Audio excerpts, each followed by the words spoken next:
In today's video, I'm going to teach you how to paint this beautiful and easy to do acrylic painting inspired by the California ocean, done with metallic and iridescent paints. Then we finish it off with beautiful gold leaf veins running down through our painting. If you're looking for a statement piece that you can hang on your wall with an ocean theme, this is it right here. You ready? Here we go. Apply 1 coat of gesso to the front side of your canvas. If you want a more modern design, make sure that you first tape off the railings and edges. This will create a nice separation between your painting and the wall when you hang it.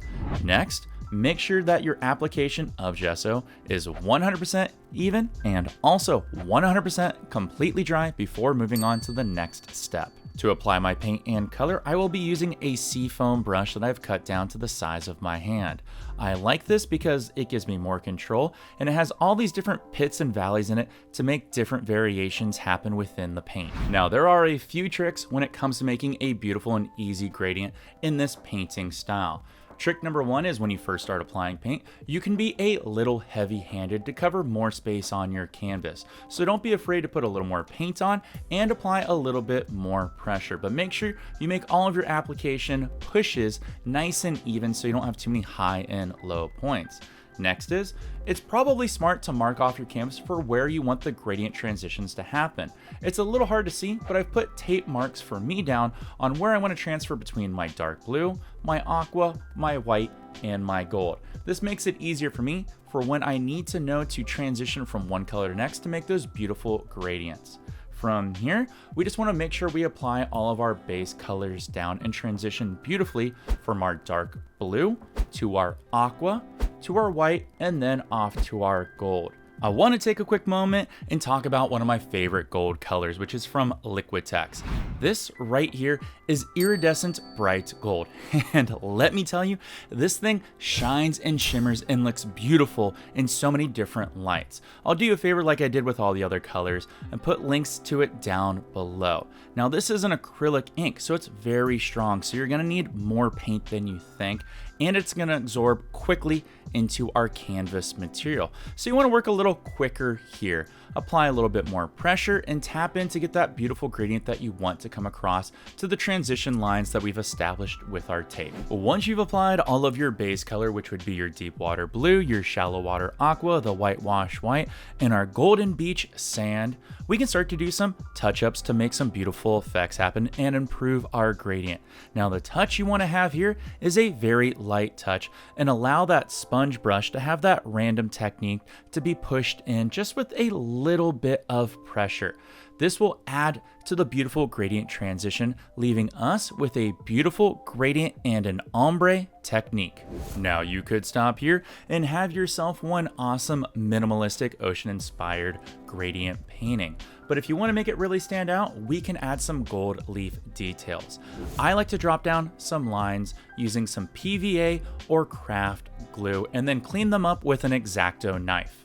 If you want to know how to make awesome lightning bolt vein lines just like me, make sure you hit that sub button down below because I will show that in an upcoming video. Once your PVA/craft glue has transitioned from an opaque color to a transparent color, we can now apply gold leaf on top of it. Now, there are many secret techniques that I have when it comes to using gold leaf effectively, and if you're interested in a video like that, again, subscribe down below. But 2 secrets I'll give away right now is first, make sure that you cut your gold leaf to size.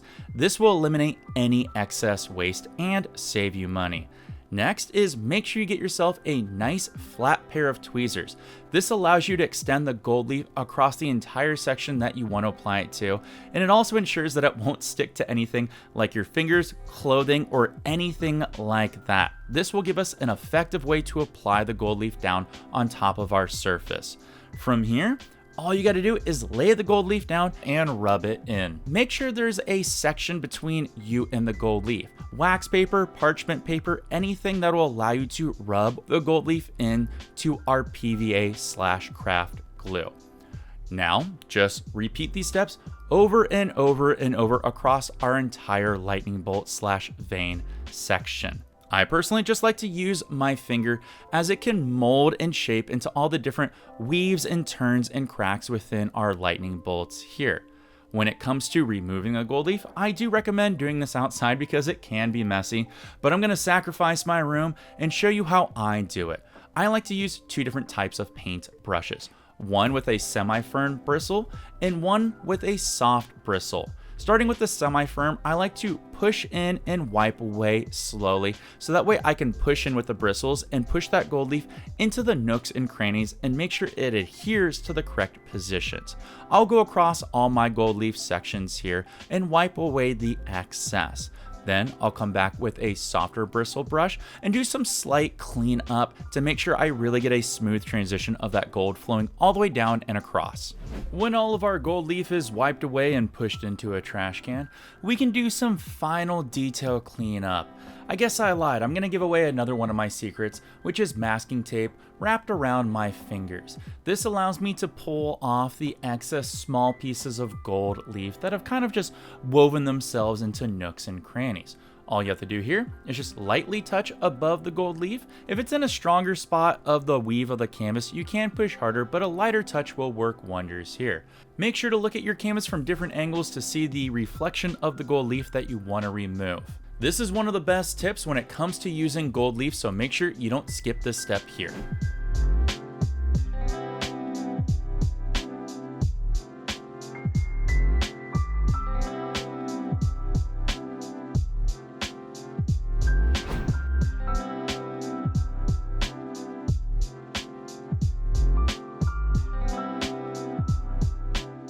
I absolutely love this painting right here. It's just a beautiful representation of a beach. We got our deep water blue, our shallow water aqua, our whitewash white, and then our golden sand. And of course, the accents of the gold leaf just add such a statement to it. No joke, if you make one of these and hang it on your wall, people will love and talk about it because it just draws the eye. And it is really easy to make. You just got to use the tools, colors, and supplies listed down in the video description. And if you use any of those links, hey, thank you so much because they do help out my channel. Now, when it comes to a painting like this, you're gonna wanna make more than one. In fact, I made a few different variations on the gold iridescence, the metallic colors, and the aquas. And I even played around with different colored gold leaves and different variations of gold leaf. I'll put a couple here up on screen because you know what? The minute I made this piece, I actually started selling them and I had to make more. Can you believe that? Selling them while I'm making them. That's a high quality problem. If you need any more help when it comes to abstract art or landscape art or just fun tools, supplies, and colors, you can take a look at the videos over to my side where you can see more of my handsome face showing you some cool things you can do with splashing some colors. I'll see you all in those videos, and of course, happy painting.